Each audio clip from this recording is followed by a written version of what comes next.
నమస్తే. మన గాంధీగిరి వార్తలకు స్వాగతం. రామగుండం పారిశ్రామిక ప్రాంత రౌండప్. ఈరోజు గాంధీగిరి అందిస్తున్న ప్రత్యేక వార్తలు చదువుతున్నది దయానంద్ గాంధీ. వార్తల్లోని ముఖ్యాంశాలు.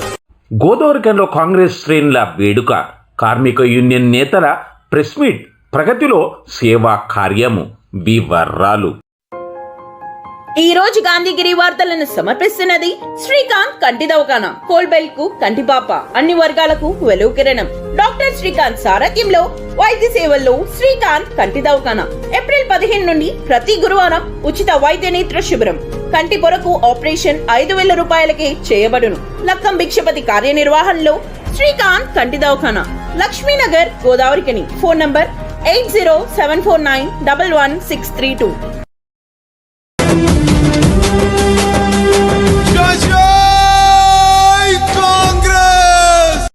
రామగుండం నియోజకవర్గాన్ని ఎడ్యుకేషన్ హబ్గా మార్చేందుకు ఇందులో భాగంగా ఇక్కడ నర్సింగ్ కళాశాల, ఇంటిగ్రేటెడ్ స్కూల్ మంజూరు చేయించిన రామగుండం ఎమ్మెల్యే రాజ్ ఠాకూర్ మక్కాన్ సింగ్కు ధన్యవాదాలు తెలియజేస్తూ ఈరోజు కాంగ్రెస్ శ్రేణులు గోదావరిక నగరంలో ర్యాలీ నిర్వహించారు. అనంతరం ముఖ్యమంత్రి రేవంత్ రెడ్డి, రాష్ట్ర ఐటీ శాఖ మంత్రి శ్రీధర్ బాబు, స్థానిక ఎమ్మెల్యే మక్కాన్ సింగ్ రాజ్ ఠాకూర్ చిత్రపటాలకు పాలాభిషేకం చేశారు, స్వీట్లను పంపిణీ చేశారు. ఈ కార్యక్రమం పట్టణ అధ్యక్షుడు తిప్పారపు శ్రీనివాస్ ఆధ్వర్యంలో జరగగా ఇందులో నగర మేయర్ బంగి అనిల్ కుమార్, నాయకులు బొంతల రాజేష్, మహంకాళి స్వామి, కాల్వలింగ స్వామి, ముస్తఫా, దీటి బాలరాజు, పాతపెల్లి ఎల్లయ్య, బొమ్మక రాజేష్, గట్ల రమేష్, నాయిని ఓదేలు, కొప్పుల శంకర్, సింహాచలం తదితరులు ఉన్నారు.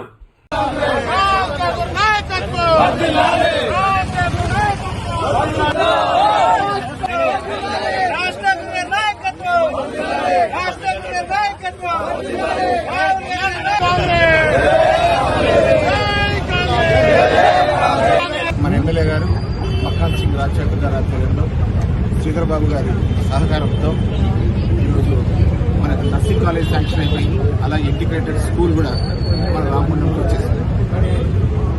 అలాగే డెంటల్ కాలేజ్ కూడా వచ్చే అవకాశం ఉంది. త్వరలోనే డెంటల్ కాలేజ్ కూడా వస్తుంది. మన ఎమ్మెల్యే గారి ముఖ్య ఉద్దేశం ఇక్కడ మెడికల్ హబ్, ఆ తర్వాత ఎడ్యుకేషన్ హబ్. ఎక్కడైతే రామగుండంలో ప్రజలు ఉన్నారో వాళ్ళందరికీ మంచిగా చదువుకోవాలి, మంచిగా medical treatment, line of treatment కూడా వాళ్ళకి ఫ్రీగా ఉండాలనే ఉద్దేశంతో ప్రతి ఒక్క అంశంలో ముందుండి ఇవన్నీ తీసుకొని వస్తున్నారు. అలాగే కూలగొట్టడం విషయానికి వస్తే మనం ఏదైనా కొత్త కట్టాలంటే ఖచ్చితంగా పాతవి తీసేయాల్సిందే. పాతవి తీసేస్తేనే కొత్తవి కట్టగలవు. పాతవి తీసేయకుండా దాని మీద కొత్తవి కట్టే ప్రసక్తి అయితే లేదు. ఖచ్చితంగా మంచిగా చౌరస్తా మంచిగా కావాలన్నా, ఎక్స్పాన్షన్ కావాలన్నా పేద ప్రజలు, ఆ తర్వాత బడుగు బలహీన వర్గాల వాళ్ళు ఎవరైతే చిరు వ్యాపారులు ఉన్నారో వాళ్ళందరూ కొంచెం పెద్ద వ్యాపారస్తులుగా ఎదగాలన్నా కూడా ఖచ్చితంగా వాళ్ళు తీసేసి అదే ప్లేస్లోనే వాళ్ళకు ఇంకా పెద్ద షాప్స్ కట్టించాలనే ఉద్దేశంతో ఈరోజు ఎమ్మెల్యే గారు షాప్స్ కట్టిస్తున్నారు. కాబట్టి రామగుండం ప్రజల తరఫున మన ఎమ్మెల్యే గారికి, అలాగే మన మినిస్టర్ గారు దుద్దుల చంద్రబాబు గారికి, అలాగే మన సీఎం గారికి ప్రతి ఒక్కరికి కృతజ్ఞతలు తెలుపుతూ నమస్తే. రేవంత్ రెడ్డి సహకారంతో మంత్రి వైద్య ఆరోగ్య శాఖ మంత్రి దామోదర్ నాగరాజ సింగ్ సహకారంతో మరి మా దిశ దశ అన్నిటికీ మూల కారణమైనటువంటి శ్రీధర్ బాబు గారి సహకారంతో మరి రామగుండం ముద్దుబిడ్డ మన ఎమ్మెల్యే రాజ్ ఠాకూర్ గారి దాదాపుగా రోజుకు 24 గంటలుంటే 18 గంటలు శ్రమిస్తూ ఇక్కడ ఉన్నప్పుడు ఇక్కడ హైదరాబాద్ పోతే సెక్రటరీల నిత్యం అభివృద్ధి కోసమే కష్టపడుతున్న మక్కాన్ సింగ్ పై బీఆర్ఎస్ నాయకులు బురదల్లే ప్రయత్నం చేస్తున్నారు. ఇప్పుడు సోదరుడు చెప్పినట్టు మొన్న ఒక దీక్ష చేశారు. ఆ దీక్షలో ఎవడైనా పాల్గొన్నాడా? చిరు వ్యాపారానికి ఎవరికైనా నష్టమైందా? ఇబ్బంది కాలే. మొన్న ఒక సోదరు అని మాట్లాడుతుంది, శ్వేతపత్రం రిలీజ్ చేస్తాడట, రమ్మని చెప్పి చౌరస్తాకు మేము కూడా వస్తాం, రమ్మని చెప్పండి. మేము మొన్నే ప్రెస్ బిల్లో చెప్పినాము, శ్వేతపత్రం కాదు, మీరు కేవలం 100కు కేటీఆర్ వచ్చినప్పుడు 100 కోట్లు వచ్చినాయి, మరొకసారి వచ్చి 200 కోట్లు వచ్చినాయి. నేను 20 సంవత్సరాలు లైవ్లు ఉంటాను కార్పొరేషన్లో. ఏ ఒక్కరోజు కూడా పట్టణ ప్రగతి సంవత్సరానికి 2 కోట్లు తప్ప వచ్చిన దాఖలాలు లేవు. ఇప్పటికే 3 నెలలు ప్రభుత్వం కొలుదీరడానికి సమయం తీసుకుంటే మరొక 3 నెలలు ఎంపీ ఎలక్షన్ల కోడ్ పరంగా ఇంకో 3 నెలలు పోయింది. కేవలం 4 నెలలు సమయంలోనే మరి దాదాపుగా 370 కోట్ల రూపాయలు తీసుకొచ్చిన ఘనత ఎమ్మెల్యే మక్కన్ సింగ్ రాజ్ ఠాకూర్కే అది చెందుతుంది. ఎందుకంటే రాక్షస ప్రభుత్వం నడిచింది. మరి కాంగ్రెస్ ప్రభుత్వం వచ్చిన తర్వాత మరి విద్యా వ్యవస్థ పూర్తిగా మరి విద్యార్థులకు అనేక అవకాశాలు కల్పిస్తూ రామగుండం పారిశ్రామిక ప్రాంతంలో విద్యా వ్యవస్థను బలోపేతం చేసేందుకు మరి గౌరవ ఎమ్మెల్యే గారు ఇక్కడికి మరి మెడికల్ కళాశాలతో పాటు మరి నర్సింగ్ కళాశాల అదేవిధంగా ఇంటిగ్రేటెడ్ కళాశాలను తీసుకురావడం జరిగింది. మరి ఈ యొక్క మంజూరుకు కృషి చేసినటువంటి మక్కన్ సింగ్ రాజ్ ఠాకూర్ గారికి, శ్రీధర్ బాబు గారికి, ముఖ్యమంత్రి గారికి మరి బాలాభిషేక కార్యక్రమం చేయడం జరిగింది. గౌరవ ఎమ్మెల్యే రాజ్ ఠాకూర్ గారు రామగుండం నియోజకవర్గ అభివృద్ధి ధ్యేయంగా ముందుకెళ్తున్న తరుణంలో ఈరోజు జీవో రావడం జరిగింది ఒక నర్సింగ్ కళాశాలకు. ఈరోజు తరగతులు ప్రారంభించడం, ఎవడైతే నోర్లు తెరిచి అబద్దాల ప్రచారం చేస్తా ఉన్నారో ఇక్కడికి ఏమీ రాలేదనేందుకు దానికి ఈరోజు జీవో కాపీ కూడా నర్సింగ్ కాలేజీకి రిలీజ్ అయ్యి ఈరోజు దానికి సంబంధించిన పత్రాలు చూపిస్తా ఉన్నాం. ఈరోజు రామగుండంలో నర్సింగ్ కళాశాల ప్రారంభమైంది. ఇది ఒక్కటే కాకుండా 10 సంవత్సరాలు అధికారంలో ఉన్న కేసీఆర్ గారి ప్రభుత్వం కేజీ టు పీజీ ఉచిత విద్య ఇస్తామని చెప్పారు. కానీ ఇప్పటి వరకు అలాంటిది ఎక్కడ ప్రారంభం కాలే. కానీ ఈరోజు కాంగ్రెస్ పార్టీ అధికారంలోకి వచ్చిన తర్వాత ఇంటిగ్రేటెడ్ స్కూల్స్ ప్రతి నియోజకవర్గానికి ఒకటి ఇవ్వాలని చెప్పడంతో మొట్టమొదటిసారిగా రామగుండం నియోజకవర్గంలో కూడా ఇంటిగ్రేటెడ్ మల్టీ స్కూల్ స్టార్ట్ చేసేందుకు ఈ రోజు ప్రభుత్వం జీవో తీసుకురావడం జరిగింది. దానికి సంబంధించిన కాపీ కూడా ఇక్కడ మేము చూపిస్తా ఉన్నాం. ఎవరైతే నోర్లు తెలిసి అబద్దాలు చెప్పి కాంగ్రెస్ పార్టీని బదనాం చేద్దామని చెప్పి చూస్తా ఉన్నారో వాళ్ళందరికీ రాజ్ ఠాకూర్ గారి తరఫున హెచ్చరిక చేస్తా ఉన్నాం. మీకు చిత్తశుద్ది ఉంటే పరిశీలన చేసుకోండి అని చెప్తా ఉన్నాం. ఈ రోజు ఇది ఒక్కటే కాకుండా 1000 కోట్ల రూపాయలు రామగుండం చరిత్రలో ఎక్కడ లేని విధంగా ఈ రోజు 1x800 రామగుండానికి తీసుకొచ్చి దాదాపుగా 8,500 కోట్ల రూపాయలతోటి ఇక్కడ పవర్ ప్రాజెక్టు ప్రారంభిస్తే ఆ ప్రాజెక్టు తోటి డైరెక్ట్ గా ఇండైరెక్ట్ గా 20 నుంచి 30 వేల మందికి ఉపాధి అవకాశాలు కల్పించే పరిస్థితి ఉన్నది. అదొక్కటే కాకుండా కేసీఆర్ గారి ప్రభుత్వం మాకొద్దు ఈ ప్రాజెక్టులను వదిలిపెట్టిపోతే ఈ రోజు 3x800 ఏదైతే 2,400 మెగావాట్లు 2,400 మెగావాట్ల పవర్ ప్రాజెక్టు రామగుండం ప్రజలకు కరెంట్ అవసరం లేకున్నా ఇక్కడ ఉత్పత్తి చేసి ఇతర ప్రాంతాలకు అమ్మడం వల్ల ఇక్కడ పవర్ ప్రాజెక్టు నెలకొల్పితే దాదాపుగా 40,000 మందికి ఉద్యోగ అవకాశాలు కల్పించబడతాయని చెప్పేసి ఈ రోజు రాజ్ ఠాకూర్ మక్కన్ సింగ్ గారు తీసుకున్న నిర్ణయం ఏదైతే ఉన్నదో ఒక గొప్ప నిర్ణయంతో ఈ రోజు ఇన్ని వేల కోట్ల ప్రాజెక్టు కూడా రావడం జరిగింది. ఇదంతా కూడా తన చిత్తశుద్దితోటి రామగుండానికి పూర్వ వైభవం తీసుకురావాలి, 5 లక్షల జనాభా ఈ ప్రాంతంలో మళ్లీ ఉండాలి, ఈ ప్రాంతం అంతా కూడా కలకలలాడాలి, పచ్చగా వర్ధిల్లాలనే సంకల్పంతో ఈ రోజు గౌరవ ఎమ్మెల్యే రాజ్ ఠాకూర్ గారు ముందుకెళ్తా ఉన్నారు. దీనికి సహకరించిన ముఖ్యమంత్రి రేవంత్ రెడ్డి గారికి, అలాగే హాస్పిటల్ శాంక్షన్ చేసిన గౌరవ దామోదర రాజ నరసింహ గారికి, అలాగే ఇవన్నిటికీ ముందుండి నేనున్నా అని చెప్పేసి ముందుకు వెళ్తూ నా రామగుండం పారిశ్రామిక ప్రాంతం అభివృద్ధి చెందాలనే లక్ష్యంతో గౌరవ శ్రీధర్ బాబు గారు ప్రత్యేకంగా చొరవ తీసుకుని వీళ్ళందరినీ కూడా ఏకతాటిపైకి తీసుకొచ్చి ఈ రోజు గౌరవ ఎమ్మెల్యే రాజ్ ఠాకూర్ గారు ఇన్ని నిధులను తీసుకొస్తా ఉన్నాడు. ఇదంతా కాకుండా ఆ రోజు అబద్దాలు చెప్పి TUFIDs నుంచి నిధులు వచ్చినాయని ఒక దొంగ పత్రం చూపిస్తే గౌరవ ఎమ్మెల్యే గారు రాజ్ ఠాకూర్ గారు అధికారంలోకి వచ్చిన తర్వాత 3 నెలల తర్వాత దీనికి జీవో తీసుకొచ్చి ఈ రోజు 100 కోట్ల రూపాయలు శాంక్షన్ చేయడం జరిగింది. ఇదంతా కాకుండా సింగరేణి నుంచి దాదాపుగా 30 కోట్ల రూపాయలు DMFT నిధులు తీసుకొచ్చి ఈ ప్రాంతానికి అభివృద్ధి చేసేందుకు అది చేస్తా ఉన్నారు. ఇది కాకుండా రూరల్ లో కూడా దాదాపుగా 40 కోట్ల రూపాయలు తీసుకురావడం జరిగింది. ఇది కాకుండా రేపో ఎల్లుండో సెంటినరీ కాలనీ నుంచి పాయింట్ లైన్ వరకు 14 కోట్లతోటి 4 లైన్స్ రోడ్ వేసి ఈ ప్రాంతం బిజినెస్ హబ్ గా తీర్చిదిద్దాలనే లక్ష్యంతో ముందుకు వెళ్తా ఉన్నాడు. ఈ రోజు లక్ష్మీనగర్ కూడా 34 కోట్ల రూపాయలు కేటాయించి ఏదైతే ఇక్కడ వ్యాపారం అభివృద్ధి చేయాలి, ఈ ప్రాంతం నుంచి మంచిర్యాల, పెద్దపల్లి, కరీంనగర్ కు ఇతర ప్రాంతాలకు వెళ్తా ఉన్నారు. తప్పకుండా నా రామగుండం అభివృద్ధి చెందాలనే లక్ష్యంతో ఇవన్నీ కూడా తీసుకొచ్చి ఒక పద్ధతి ప్రకారం ఒక ప్రణాళికాబద్దంగా ముందుకు వెళ్తా ఉన్నాడు. నిన్నమో చేసేందుకు ప్రజలను మభ్యపెట్టేందుకు ప్రయత్నం చేస్తా ఉన్నాడు. చిరు వ్యాపారులకు ఇబ్బందులు జరుగుతా ఉన్నాయని చెప్తా ఉన్నారు. మీరు ధర్నాలు రాస్తారోకోలు చేస్తే ఒక్క చిరు వ్యాపారి కూడా మీ ధర్నాల ఎందుకు కూర్చోలేదని అడుగుతా ఉన్నాం. ఒక్క చిరు వ్యాపారి కూడా మీ మీటింగ్ ఎందుకు రాలేదని చెప్తా ఉన్నాం. అంటే మీరు అబద్దాలు చెప్తా ఉన్నారు అనేది ప్రజలు గమనిస్తా ఉన్నారు. చిరు వ్యాపారస్తులందరికీ కూడా భరోసా ఇచ్చినాం. ఈ రోజు ఎక్కడ కూడా ఒక చిరు వ్యాపారిది కూలగొట్టలే. వాళ్ళందరికీ కూడా ముందట షాప్స్ అట్లనే ఉన్నాయి. వెనుక బిల్డింగ్లు కన్స్ట్రక్షన్ చేసిన తర్వాతనే వీళ్ళందరినీ వెనుకకు షిఫ్ట్ చేసి అప్పుడు మాత్రమే ముందటి లైన్ తీస్తాం. కానీ ఎక్కడ కూడా చిరు వ్యాపారులకు ఇబ్బంది లేకుండా చేస్తాం. ఈ రోజు గవర్నమెంట్ కు సంబంధించిన భూమి అశోక్ టాకీస్ ఏరియా ఏదైతే ఉన్నదో ఈ రోజు ప్రభుత్వం నుంచి జీవో రావడం జరిగింది. ఈ రోజు ప్రభుత్వం ఆ స్థలాన్ని హ్యాండ్ ఓవర్ చేసుకుంటా ఉన్నారు. ఇంతకు ముందున్న ఎమ్మెల్యేలు ఎవరైతే ఉన్నారో ఆ స్థల కబ్జాదారుల దగ్గర నెలకు మామూలు వసూలు చేసుకున్నారు. నెలకు 2 లక్షలు 3 లక్షల చొప్పున అక్కడ స్థల యజమాని అని ఎవడైతే అబద్దం చెప్తా ఉన్నాడో వాళ్ళ దగ్గర మామూలు వసూలు చేసుకుని వాళ్ళ పబ్బం కట్టుకున్నారు. కానీ ఆ స్థలాన్ని ప్రభుత్వ ఆధీనంలోకి తీసుకురాలేదు. కానీ ఈ రోజు ప్రభుత్వంతో మాట్లాడి, సింగరేణి అధికారులతో మాట్లాడి, కోర్టు మెట్లెక్కి ఇది ప్రభుత్వ స్థలం, ప్రభుత్వానికి రావాలనే కృత నిశ్చయంతో గౌరవ ఎమ్మెల్యే రాజ్ ఠాకూర్ గారు ఈ రోజు ఆ స్థలాన్ని కూడా ఈ రోజు ప్రభుత్వ ఆధీనంలోకి తీసుకొచ్చిన ఘనత రాజ్ ఠాకూర్ గారిది. ఇప్పుడు కూలగొట్టుడు కాదు, 1 సంవత్సరం తిరిగే లోపల రామగుండాన్ని అద్భుతంగా తీర్చిదిద్దేందుకు ఇక్కడ ఉన్న ప్రతి కాంగ్రెస్ పార్టీ కార్యకర్త కూడా సైనికులు లెక్క పనిచేస్తా ఉన్నారు. చిత్తశుద్దితోటి పనిచేస్తా ఉన్నారు. ప్రతి డివిజన్ లో కూడా ఈ రోజు సీసీ రోడ్లు స్టార్ట్ అయినాయి, అండర్ గ్రౌండ్ డ్రైనేజీలు స్టార్ట్ అయినాయి. ఈ రోజు మొత్తం లైట్స్ గానీ అన్ని గానీ మొత్తం వెలుగుతా ఉన్నాయి. RFCL నుంచి మీకు NTPC వరకు అక్కడ సెంట్రల్ లైటింగ్ స్టార్ట్ అయింది. మున్సిపల్ ఆఫీస్ నుంచి పైంట్ లైన్ వరకు కూడా కొత్త సెంట్రల్ లైటింగ్ సిస్టమ్ స్టార్ట్ అయింది. ఇవన్నీ కూడా ఇక్కడ youth Congress, NSCI, Congress party, మహిళా కాంగ్రెస్ విభాగాలుగా వీడిపోయి ఒక్కొక్కరు ఒక్కొక్క పని తీసుకొని ఆ పనిలో రోజు కూడా అధికారులను పురమాయించి ఆ పనులన్నీ కూడా పూర్తి చేసేందుకు ఈ రోజు మా నాయకులందరూ కూడా ఇక్కడ పనిచేస్తా ఉన్నారు.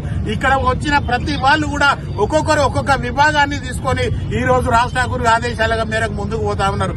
ఇవన్నీ కూడా ప్రజలకు కనిపించాలంటే కనీసం 6 నెలల నుంచి సంవత్సర కాలం పడుతుంది. ప్రజలందరూ ఓపికతో ఉన్నారు. కానీ ఇక్కడ బీజేపీ, టీఆర్ఎస్ కు సంబంధించిన దొంగ నాయకులు ఎవరైతే రేపు ఇవన్నీ కూడా అభివృద్ధి జరిగితే వాళ్ళని ఎవరు పట్టించుకోరు, ఈ ప్రాంతంలో వాళ్ళకు ఉనికి ఉండదనే దుర్మార్గమైన ఆలోచనతో చేస్తున్న అబద్ధ ప్రచారాలను ప్రజలు తిప్పుకొట్టవలసిందిగా కోరుతా ఉన్నాం.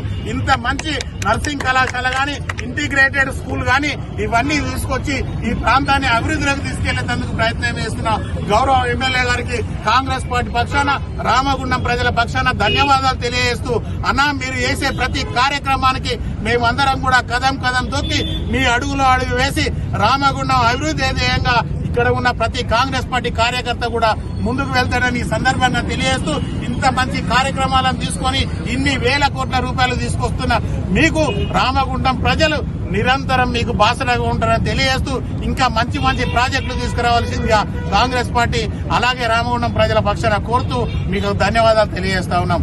హైదరాబాద్లో వచ్చే నెల 1న జరగనున్న మాల సింహ గర్జనకు కుల బాంధవులు తరలి రావాలని మాల సంఘం నేతలు బొమ్మక వెంకటేశ్వర్లు, దావు రమేష్ పిలుపునిచ్చారు. గోదావరిఖన్ ప్రెస్ క్లబ్లో ఈరోజు జరిగిన ప్రెస్ మీట్లో వారు మాట్లాడారు. ఈ ప్రెస్ మీట్లో నాయకులు దేవ వెంకటేశం, నంది నగేష్, పిట్టల వెంకటి, కొండ కుమార్, సోగాల వెంకటి తదితరులు ఉన్నారు.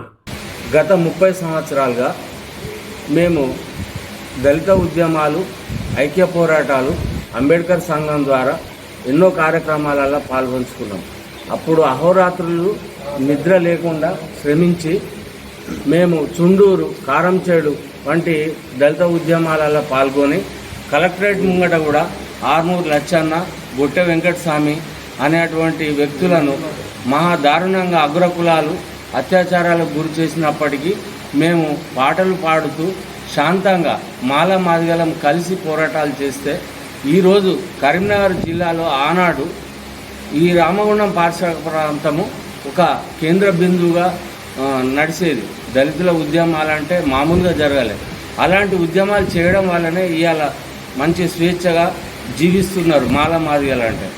ఒక డిసెంబర్ 1 రోజు ఏవైతే మన పెద్దలు వివేక్ గారు మాల గర్జన ప్రోగ్రామ్ని ఒక పెద్దగా బాధ్యతగా తీసుకొని మేము కూడా ఐక్యంగా ఉన్నామని రాష్ట్రానికి దేశానికి చాటి చెప్పడానికి డిసెంబర్ 1న ప్రోగ్రాన్ని తలపెట్టడం జరిగినది. ఈ ప్రోగ్రాంలో గోదావరిక నుండి దగ్గర 50 డివిజన్లకు వెళ్ళి మనం ఒక 50,000 మంది కార్మికుల పిల్లలము, కుటుంబాలము, మిగతా కాంట్రాక్ట్ కార్మికులము అందరూ కూడా దయచేసి పాల్గొనాలి. దానికి సరిపడా ఏర్పాట్లన్నీ కూడా ఈ మాలమానాడు ఆఫీస్ కార్యాలయం నుంచి వెళ్ళి మన గౌరవనీయులు కూడా మనకు సపోర్ట్ చేస్తూ ఉన్నారు.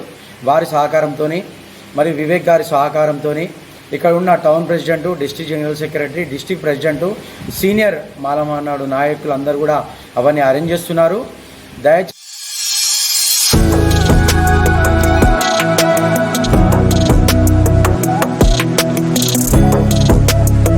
ప్రేమానురాగం విరాజిల్లింది. సేవా సంకల్పానికి ఎడవెల్లి కుటుంబం ప్రతీకయని పలువురు పేర్కొన్నారు. ATC OCP 5 assistant pit secretary Edavelli Rajireddy, Ramadevi ముద్దుల మనమడు, సంతోష్ రెడ్డి, పూజారెడ్డి ముద్దుల కుమారుడు యువాన్ రెడ్డి పుట్టినరోజు ఈరోజు.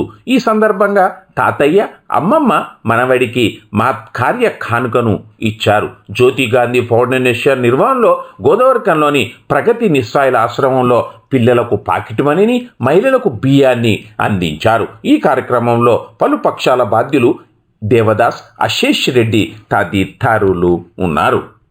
అభివృద్ధి పేరిట, షాపింగ్ మాల్ పేరిట రాజకీయ జోక్యంతో గోదావరికంలోని సింగరేణిలో కూల్చివేత కార్యక్రమం జరుగుతూ ఉందని, గత 3 నెలలుగా కూల్చివేత వెంట సింగరేణి అధికారులు పరుగులు తీస్తున్నారని సింగరేణి కార్మిక సంఘాల ఐక్యవేదిక నేతలు రియాజ్ అహ్మద్, ఐ కృష్ణ అన్నారు. HMS యూనియన్ కార్యాలయంలో ఈరోజు జరిగిన ప్రెస్ మీట్లో వారు మాట్లాడారు, ధ్వజమెత్తారు. ఈ ప్రెస్ మీట్లో కార్మిక సంఘాల యూనియన్ ఐక్యవేదిక నాయకులు ఉన్నారు. రాజకీయ జోక్యంతో ప్రభుత్వం మాది అని చెప్పుకుంటూ క్వార్టర్లు కూల్చివేత కార్యక్రమం మొదలుపెట్టిండ్రు. కుటుంబాలన్నీ చిన్న భిన్నమవుతున్నాయి. పెద్ద కాంట్రాక్టర్లను పోషించడానికి పెద్ద షాపింగ్ మాల్ వాళ్ళను తోటి ములాఖాత్ అయి ఈ గోదావరికంలో షాపింగ్ మాల్ల పేరు మీద కూల్చివేతలు మొదలైనవి.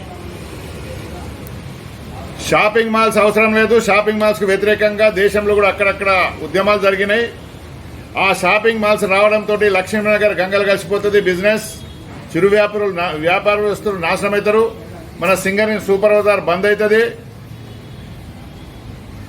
కాకులను కొట్టి గద్దలను తినిపించే విధంగా ప్రవర్తిస్తున్నారు. ప్రభుత్వం అంటే ఒక్కసారి ఆలోచించుకోండి. సీరియస్గా మేము చెప్తున్నాం. ప్రభుత్వం కేర్ టేకర్ ప్రభుత్వమే. హక్కులు ఏమీ లేవు వాళ్లకు. మన భూములు గుంజుకునే హక్కు లేదు. జనరల్ మేనేజర్ కూడా ఎస్కాట్ లాగా ఉరకవలసిన అవసరం లేదు. బొగ్గు తీయవలసిన జనరల్ మేనేజర్ ఆఫీసర్లు కూల్చివేత కార్యక్రమంలో 3 నెలల నుండి పనులు పక్కన పెట్టి బజార్లలో తిరుగుతున్నారు. అది బంద్ పెట్టండి. కార్మికుల జోలికి రాకండి. కార్మికుల క్వార్టర్స్ కూలగొట్టకండి. మీకు తెలుసు ఎట్లా ఉన్నదో పరిస్థితి. IAS ఆఫీసర్ శ్రీలక్ష్మి సమైక్యాంధ్రలో అప్పుడున్న ప్రభుత్వం చెప్పినట్టు పనిచేస్తే ఆమె భర్త IPS ఆఫీసర్ జైలుకు పోయింది. 6 నెలలు జైల్లో ఉన్నది. భర్త IPS ఆఫీసర్ ఉన్నా కూడా రక్షించలేకపోయిండు. అదేవిధంగా TRS ప్రభుత్వంలో ప్రభాకర్ రావు అనే ఫోన్ ట్యాపింగ్లలో ఈ ప్రభుత్వం వచ్చినాక వాళ్ళు అడ్రస్ లేకుండా పోయినారు. IAS ఆఫీసర్లు అందరి మీద ఛార్జ్షీట్లు అయినాయి. అదేవిధంగా సింగరేణి అధికారుల మీద రాకుండా చూసుకోండి అని సింగరేణి CNMD గారికి మేము సలహా ఇస్తున్నాం. మీ అధికారులను కంట్రోల్ పెట్టుకోండి. ప్రొడక్షన్ తీసే కార్యక్రమం చేపట్టండి. ఈ కూల్చివేతలు బంద్ పెట్టండి. కూల్చివేతలతో ఒక్క పైసా రాదు. కూల్చివేతలతో విధ్వంసమే జరుగుతుంది గోదావరికంలో. కాంట్రాక్టర్లను ముంచిన పెద్ద హైదరాబాద్ లో ఉన్న కాంట్రాక్టర్ ఇక్కడ పనిచేయడట. హైదరాబాద్ లో వచ్చిన కాంట్రాక్టర్ సలహాలు ఇస్తాట రోడ్డు మీద నిలబడి. తెలంగాణ తెచ్చుకునేది ఎందుకు? స్థానికులకి అన్ని కావాలని ఇక్కడ పనిచేసేడే లేడట. సివిల్గా ఇన్ని బంగ్లాలు కట్టింది ఎవరు కట్టారు? హైదరాబాద్ కట్టిండా? కనుక ఇటువంటి పిచ్చి కూతలు బంద్ చేసి సింగరేణి మేనేజ్మెంట్కు బొగ్గు ఉత్పత్తి కార్యక్రమం పెట్టండి. ఈ కూల్చివేతలు బంద్ పెట్టండి. ఇది కార్మిక క్షేత్రం, ఐడి యాక్ట్ కిందకి వస్తుంది. స్టాట్యుటరీ రిక్వైర్మెంట్ అది క్వార్టర్స్ అంటే చట్టం ప్రకారంగా ఇవ్వాల్సిన క్వార్టర్లు ఇచ్చింది. కూల్చివేసే కార్యక్రమం ఉన్నదంటే జవాబు చెప్పి కూల్చాలి, వట్టి కూల్చోవడానికి వీల్లేదు. గ్రాట్యుటీ ఎట్లానో, సేఫ్టీ అమ్యూనిటీస్ ఎట్లనో రెసిడెన్షియల్ క్వార్టర్స్ అలాట్మెంట్ చేయడం అట్లనే స్టాట్యుటరీ రిక్వైర్మెంట్ అది కంపెనీ మైన్స్ రూల్ ప్రకారంగా, ఐడి యాక్ట్ ప్రకారంగా అలాట్మెంట్ చేసిన క్వార్టర్లను ఎవరో వచ్చి ఇది కూలగొట్టండి, అది కూలగొట్టండి అని కూల్చేయడం కరెక్ట్ కాదు. కనుక సిఎన్ఎండి గారు మీ ఆఫీసర్లను కంట్రోల్ పెట్టుకోండి, బొగ్గుదీమనండి, కూల్చివేతలు బంద్ పెట్టమనండి. ఎన్టీపీసీలో అడుగు పెడతారా వాళ్ళు? ఎన్టీపీసీలో అడుగు పెడితే ఇక్కడ ముట్టుకుంటే పోలీస్ కేసు అయింది. మరి ఇక్కడ ఎందుకు అలౌ చేస్తారు? మా ఏరియాలో చౌరస్తాలో చూడండి, హైదరాబాద్లో కదా ల్యాండ్ గ్రాబర్స్, రౌడీ షీటర్స్ కబ్జా చేసుకుని కుర్చీలు వేసుకొని కూర్చున్నారు. చౌరస్తాలో కూర్చుని కార్మికులను వచ్చేటోళ్ళని పోయేటోళ్ళని చూసుకుంటా బనాయిస్తున్నారు. ఇది కంట్రోల్ చేయవలసిన బాధ్యత కంపెనీది. కంపెనీ జాగా ఇది, బయట వాళ్ళు ఎవరు కూర్చోడానికి వీలేదు. కాంగ్రెస్ వాళ్ళు, ఏఐటీసీ వాళ్ళు, మేనేజ్మెంట్ ముగ్గురు కలిసి చేస్తున్న డ్రామా, గెలిచిన సంఘాల డ్రామా. ఈ డ్రామాలు బంద్ పెట్టండి, దీనికి పూర్తి బాధ్యత వాళ్ళదే. అందుకే సింగరేణి కార్మిక సంఘాల ఐక్య వేదిక, హెచ్ఎంఎస్, ఐఎఫ్టియు, తెలంగాణ ఉద్యోగుల సంఘం, ఏఎఫ్టియు, ఇంకో ఐఎఫ్టియు, సాధనేని గ్రూప్ తో పాటు టీఎన్టీసీ అందరం కలిసి ఒక ఐక్య కార్యాచరణ పెట్టినాం. దాని మీద ఫర్దర్ ఏం చేయాలి, స్ట్రైక్ నోటీస్ ఇవ్వడమా, సమ్మె చేయడమా, యాజమాన్యంపై తిరుగుబాటు చేయడమా, విధి విధానాలు తయారు చేయడానికి ఒక కమిటీ వేసినాం. అభివృద్ధి పేరిట రోడ్లు వెడల్పు చేయాలనేటువంటి ఒక నిర్ణయం తీసుకొని సింగరేణి యాజమాన్యం ఏకపక్షంగా కార్మికులకు ఎలాంటి సమాచారం ఇవ్వకుండా అనేక సంవత్సరాల నుంచి నివాసం ఉంటున్నటువంటి కార్మికులందరినీ కూడా ఇవాళ వాళ్ళ క్వార్టర్స్ నుంచి వెళ్ళగొట్టేటువంటి ఒక కార్యక్రమానికి వాళ్ళ సింగరేణి యాజమాన్యం నిర్ణయం తీసుకుంది. ఇప్పటికే అనేక క్వార్టర్లను కూల్చివేశారు. ఇంకా అనేక క్వార్టర్లు కూల్చివేయడానికి ఇవాళ సింగరేణి యాజమాన్యం సిద్ధంగా ఉంది. ఈ విధానం సరైనటువంటిది కాదని మా సింగరేణి కార్మిక సంఘాల ఐక్య కార్యాచరణ కమిటీ అభిప్రాయపడుతుంది. దీని వెనుక కుట్ర కోణం ఉందని చెప్పి కూడా మేము ఒక అనుమానం వ్యక్తం చేస్తున్నాం. ఇక్కడ ఇప్పటికే ఉన్నటువంటి షాపింగ్స్ అన్నీ కూడా ఇవాళ చాలా క్షీణ దశలో ఉండి వ్యాపారాలు జరగక లక్ష్మీనగర్ అంతా బోసిపోయినటువంటి పరిస్థితి. దీనికి తోడు ఇక్కడ ఉన్నటువంటి క్వార్టర్లన్నింటినీ కూల్చివేసి వాటి స్థానంలో బడా షాపింగ్ మాల్స్ తీసుకొచ్చి కార్పొరేట్ లెవెల్లో ఇక్కడ వ్యాపారం చేయాలనేటువంటి బడా వ్యాపారస్తుల కుట్రలు కూడా దీంట్లో ఇమిడి ఉన్నాయి. కనుక సింగరేణి యాజమాన్యం దీన్ని గ్రహించాలి. అదేవిధంగా ఈ రాజకీయ జోక్యాన్ని కూడా నివారించి కార్మికుల పక్షాన కార్మికుల సంక్షేమాన్ని దృష్టిలో పెట్టుకొని సింగరేణి కార్మికుల నివాస యోగ్యాల జోలికి రాకూడదని చెప్పి ఇది ఆలోచన చేయాలని కూడా మేము సింగరేణి యాజమాన్యానికి మేము విజ్ఞప్తి చేస్తున్నాం. అంతేకాకుండా వాస్తవాల్ని మేము ప్రజల నుండి సేకరించదలుచుకున్నాం, బాధితుల దగ్గర నుండి సేకరించదలుచుకున్నాం. ఏది అభివృద్ధికి ఉపయోగకరమో, ఏది అభివృద్ధికి వినాశనకరమో కూడా మేము పరిశీలన చేస్తాం. దానికోసం మా సింగరేణి కార్మిక సంఘాల తరఫున ఒక నిజ నిర్ధారణ కమిటీని ఏర్పాటు చేసుకున్నాం. మా 6 కార్మిక సంఘాల బాధ్యులుగా ఉన్నటువంటి జేబీసీసీ సభ్యులు, హెచ్ఎంఎస్ ప్రధాన కార్యదర్శి రియాజ్ అహ్మద్ గారు, అదేవిధంగా గోదావరి బొగ్గన్ కార్మిక సంఘం, తెలంగాణ గోదావరి బొగ్గన్ కార్మిక సంఘం ఐఎఫ్టీ నుండి ఐ కృష్ణ గారు, తెలంగాణ సింగరేణి ఉద్యోగుల సంఘం అధ్యక్షులు కామెర గట్టయ్య గారు, ఏఎఫ్టీ అధ్యక్షులు జి రాములు గారు, టీఎన్టీసీ ప్రధాన కార్యదర్శి పెద్దపల్లి సత్యనారాయణ గారు, జిఎల్బికేఎస్ రాష్ట్ర నాయకులు జి రామకృష్ణ గారు, ప్రముఖ న్యాయవాది అమరేందర్రావు గారు, ఎన్టీపీసీ ఎంప్లాయీస్ యూనియన్ మాజీ ప్రధాన కార్యదర్శి ఆకుల రామకిషన్ గారు, ఈ 8 మందితోనే మేము నిర్ధారణ కమిటీగా మేము ఫామ్ చేశాం. ఇది కార్మిక వాడల్ని, బాధితుల్ని కలిసి వాళ్ళు అనుభవిస్తున్నటువంటి క్షోభను, దానికి కావాల్సినటువంటి పరిష్కారాల్ని ఒక నిజ నిర్ధారణ రిపోర్టు తయారు చేసి మేము రాష్ట్ర ప్రభుత్వం దృష్టికి, సింగరేణి పై అధికారుల దృష్టికి కూడా తీసుకుపోతాం. కనుక గోదావరికంలో ఉన్నటువంటి ప్రజలందరూ కూడా మాకు బలపరచాల్సిందిగా మేము విజ్ఞప్తి చేస్తున్నాం. సింగరేణి యాజమాన్యం కూడా వెంటనే ఆలోచన చేసి వీటికి చరమగీతం పాడి కార్మికుల నుంచి భయాందోళనకి గురి చేయొద్దని కూడా మేము సింగరేణి యాజమాన్యానికి విజ్ఞప్తి చేస్తున్నాం. ఇంతటితో గాంధీగిరి వార్తలు సమాప్తం. నమస్కారం.